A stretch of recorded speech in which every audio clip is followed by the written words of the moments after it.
Hello, and welcome to the National Museum of the Pacific Wars webcast. My name is Lauren Cornegay-Dollar, and I am the Adult Programs Coordinator here at the museum. We are so glad you were able to join us today and hope that you will really enjoy today's presentation. For today's webcast, we will be hearing from Mark D. Van Ells, a professor of history at Queensborough Community College of the City University of New York. He will be giving us an overview of the 32nd Red Arrow Division. Welcome to the program, Mark. Thank you for having me. I appreciate it. My topic today is the 32nd Infantry Division during World War II. I think one of the most unsung units of the Second World War and one that deserves more attention. The 32nd Division was born in the fires of the First World War. It was created in 1917, and it was made up of National Guard units from Wisconsin and Michigan. Shipped to France, it was put on the Western Front, and in every battle that the division participated in, it always pierced German lines. It was always able to advance. So when it came time to develop an emblem for the division, they developed a red arrow pointing upward, crossing through a horizontal line to symbolize their penetration of German lines. And from that point on, the division was known as the Red Arrow Division. When America began to mobilize for the Second World War, the Red Arrow Division was brought back onto active service in October of 1940. It was sent to Louisiana for training. It participated in the famous Louisiana maneuvers in 1941, the largest military exercise in U.S. history, and the division was in Louisiana when the Japanese attacked Pearl Harbor in December of 1941. In early 1942, the division got a new commander, a West Pointer named General Edwin Forrest Harding. And soon after Harding was appointed commander, the division began a long odyssey that took them halfway around the world in a matter of months. From Louisiana, the division was sent to Fort Devens, Massachusetts. It was originally scheduled to go to Europe. But in early 1942, the situation in the Pacific was deteriorating. In particular, Australia was under threat, and they requested American troops. And so Washington redirected the 32nd Division to the Pacific. That meant a cross-country rail journey from Massachusetts to San Francisco. Then it involved an ocean voyage across the Pacific Ocean. It departed San Francisco in April of 1942 and arrived in Adelaide, Australia in May of 1942. It was then sent, in fact, it built Camp Cable near Brisbane, Australia, where it began its training. By mid-1942, it became clear that the 32nd Division was headed for New Guinea, the large island just to the north of Australia. Here was the situation.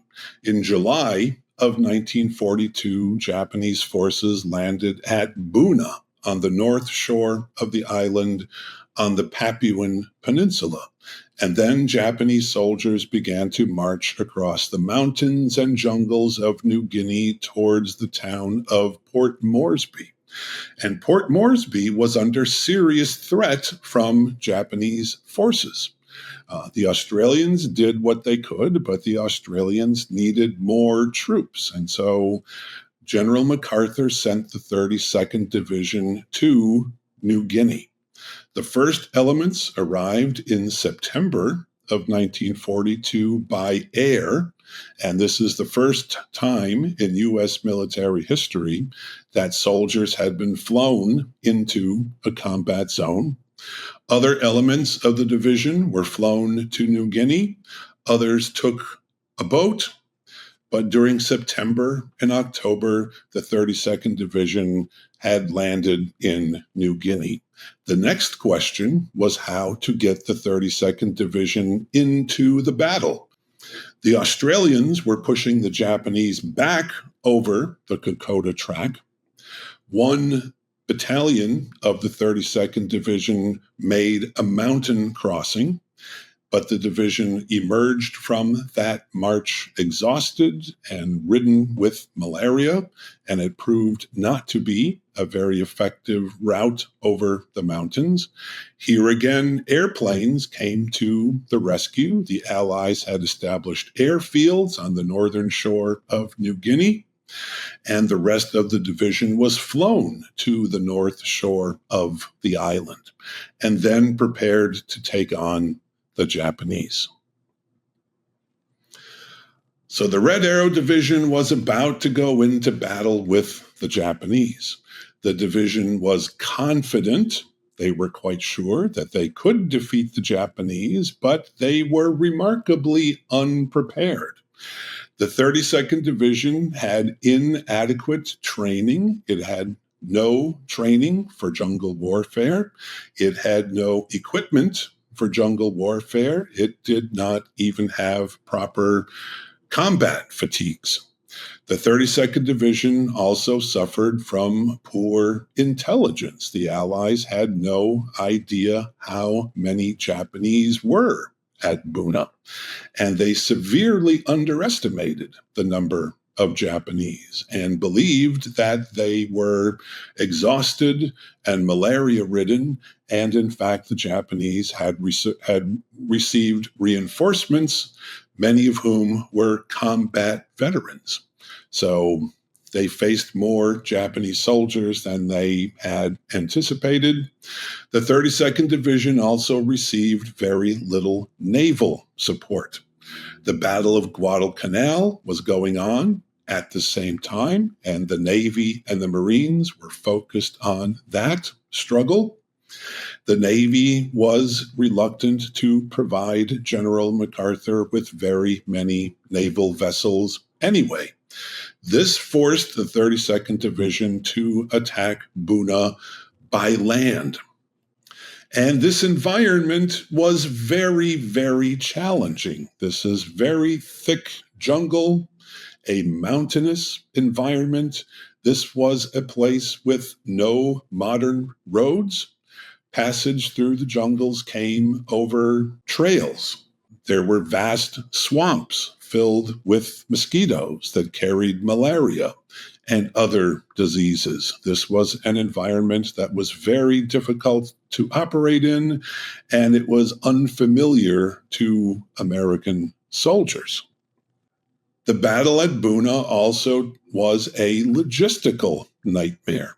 In a land with no modern infrastructure, with no naval support, getting soldiers to the front was very challenging. Getting equipment to the front was very challenging.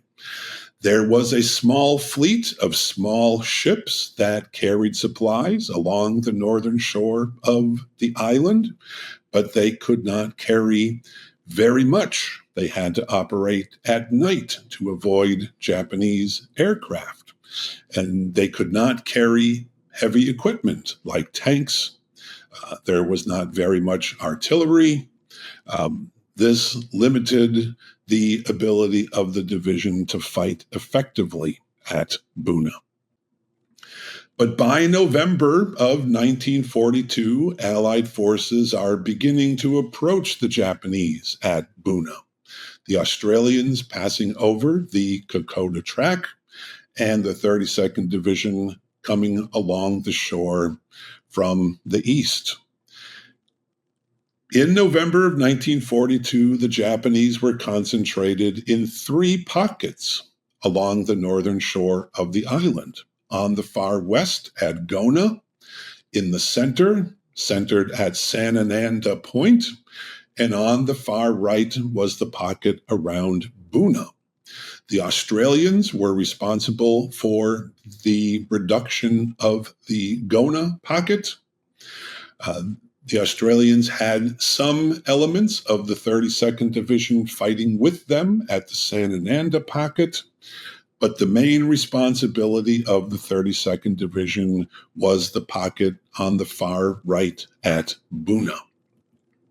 On November the 19th of 1942, the 32nd Division staged its first attack against Japanese forces on the eastern portion of the Buna battlefront known as the Warren Front.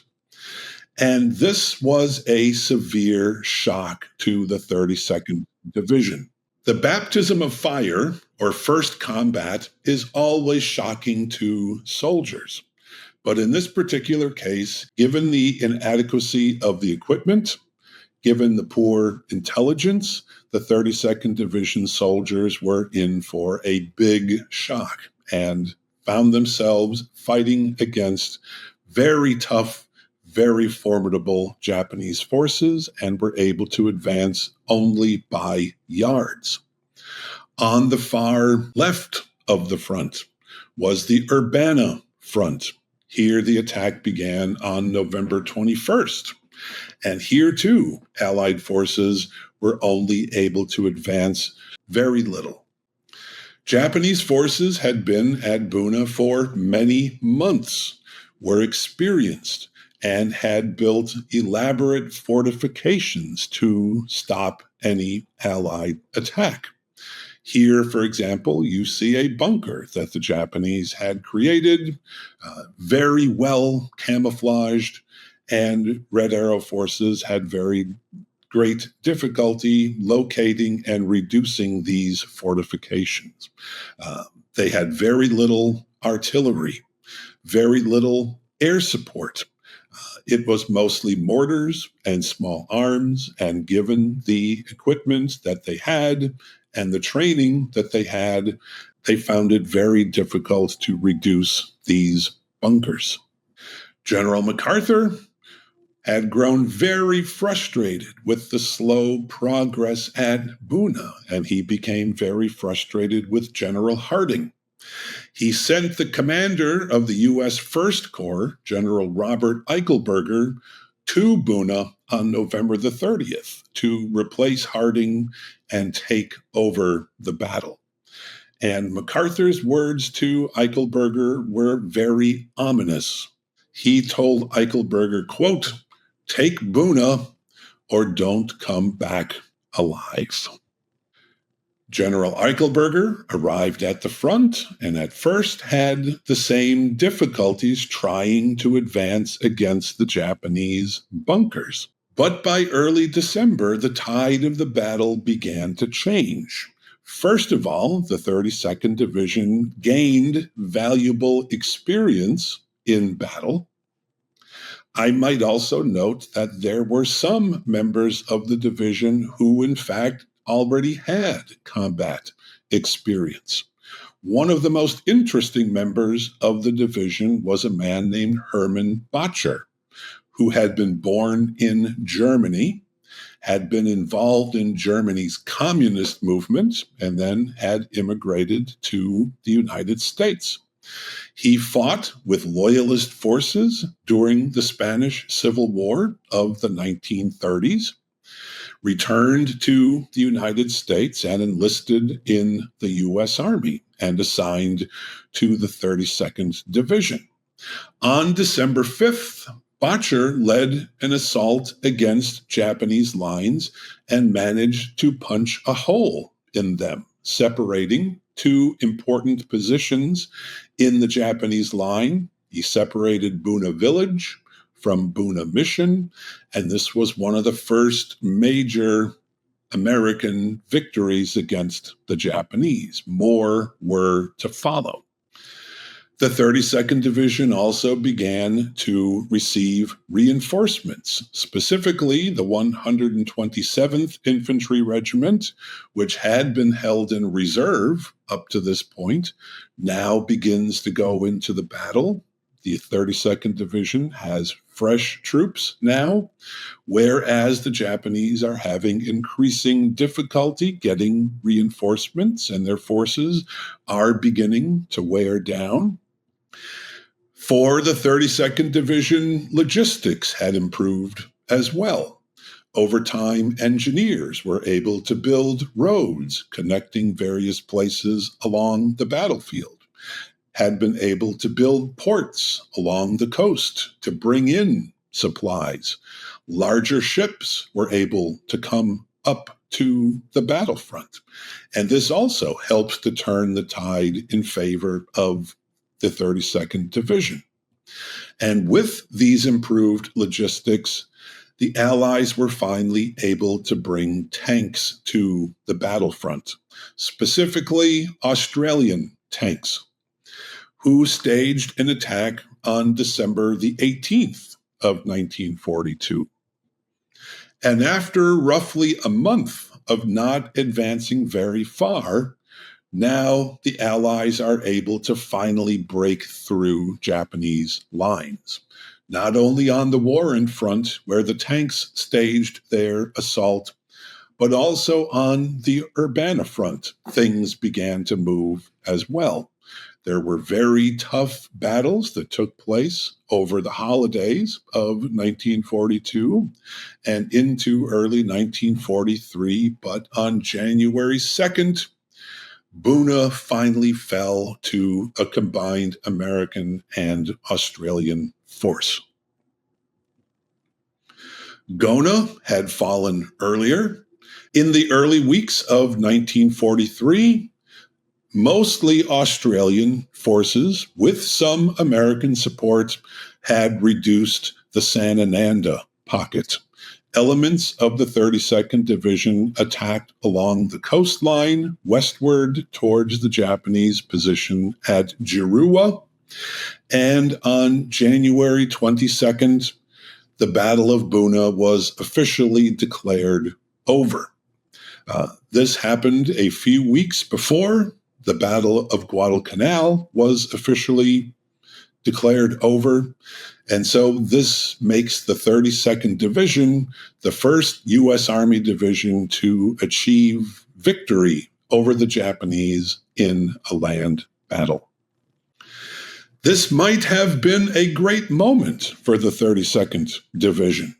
The Marines, of course, became famous for their fight on Guadalcanal.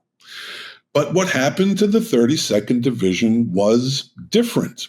There were those, especially in MacArthur's headquarters and in high places in the Army command, who viewed the 32nd Division's performance at Buna as a failure.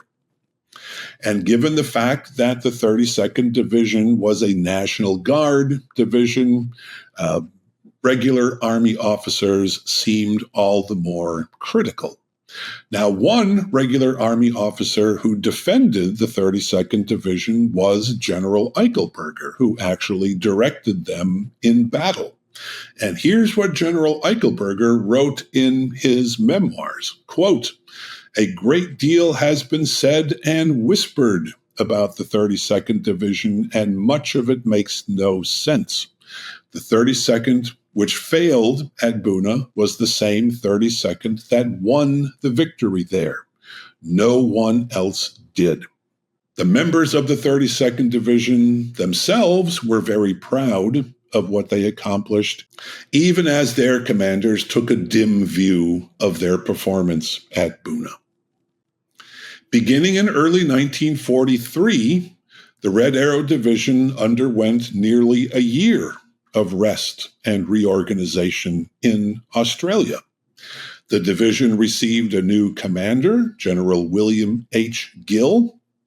The division began to receive replacements, not only for those who were killed or wounded at Buna, but rotations home began in early 1944. So more and more soldiers came into the 32nd Division from across the nation, and the regional nature, the upper Midwestern character of the 32nd Division began to give way and become a more nationalized fighting force.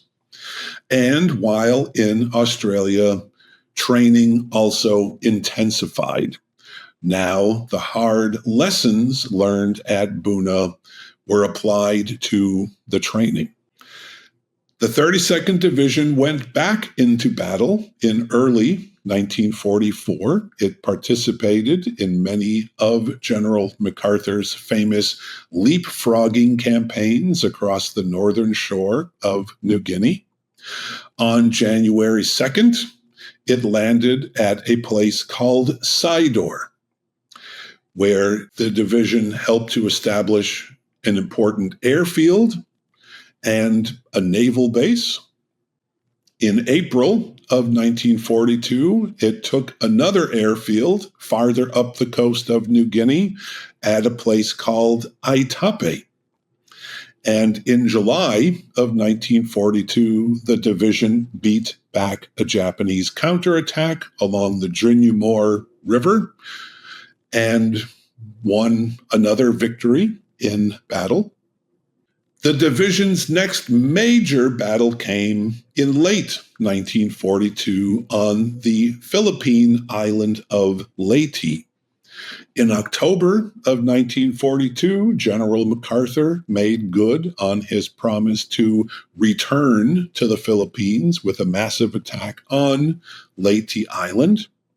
The 32nd Division arrived on Leyte in November of 1944 and was put into battle near the northern shore of the island at a place called Breakneck Ridge. And over the next weeks, the 32nd Division pushed its way southward along Highway 2 in dense jungle, through mountains, towards the Ormoc Valley and the town of Ormoc to the south. This also was very difficult fighting, reminiscent of Buna. In fact, some veterans said that the fighting on Leyte was more difficult than Buna.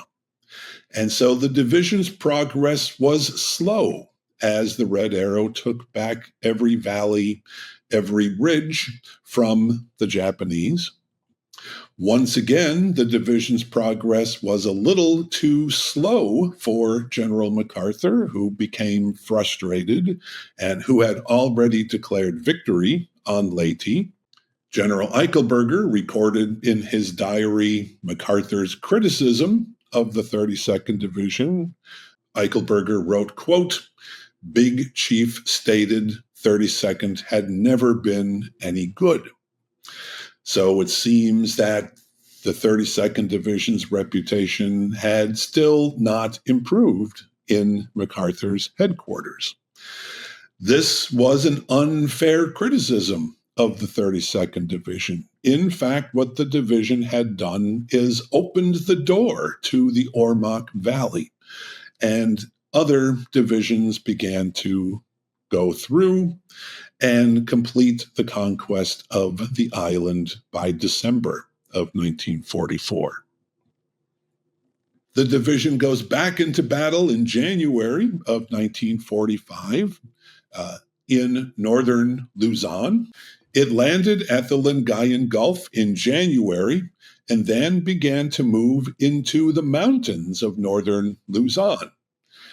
The 32nd Division was assigned a pathway through the mountains called the Via Verde Trail.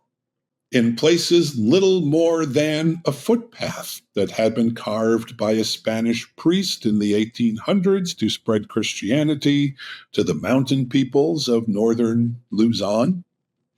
Here, yet again, the Japanese had created elaborate defenses in the mountains, and once again, a great struggle for every hill and every valley, a struggle that took months. But by May of 1945, the 32nd Division had, in fact, pushed all the way through the Via Verde Trail. In mid-1945, the 32nd Division participated in the reduction of Japanese holdings in northern Luzon. By August of 1945, the Japanese were confined to a small bean-shaped area in the mountains of Luzon. Japan had announced its intention to surrender, but still what the 32nd Division found was that Japanese troops kept fighting, either through stubbornness or because they had not received word or could not believe the Japanese surrender.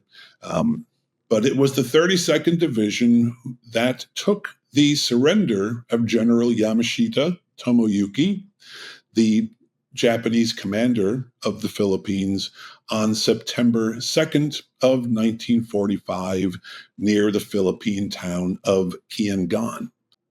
So the 32nd Division, the very first U.S. Army division to take on the Japanese back in 1942, continued fighting even after VJ Day accepted General Yamashita's surrender on the very last day of the war. And after General Yamashita surrendered, American officials interrogated him, and he had some interesting things to say about the 32nd Division.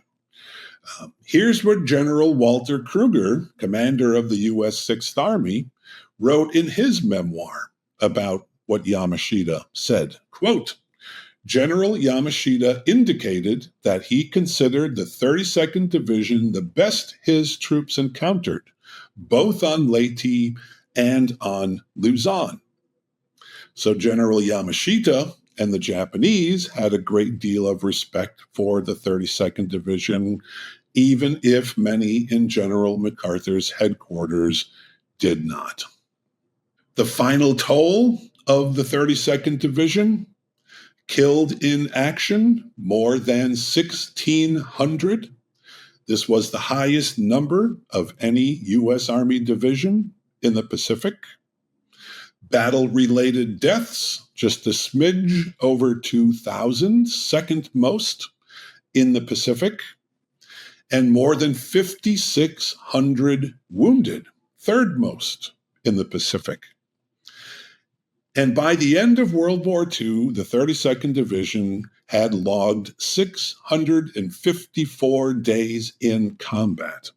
That's more than any other U.S. Army division, not just in the Pacific, but in the entire U.S. Army in all of World War II. After the war, the 32nd Division was largely forgotten by many historians. It seldom features in a prominent role in histories of the Pacific War. But I think given its record in the Pacific, the length of its service, the fact that it fought valiantly and successfully at critical moments during the war, I think the 32nd Division deserves more attention. And I thank you very much for listening.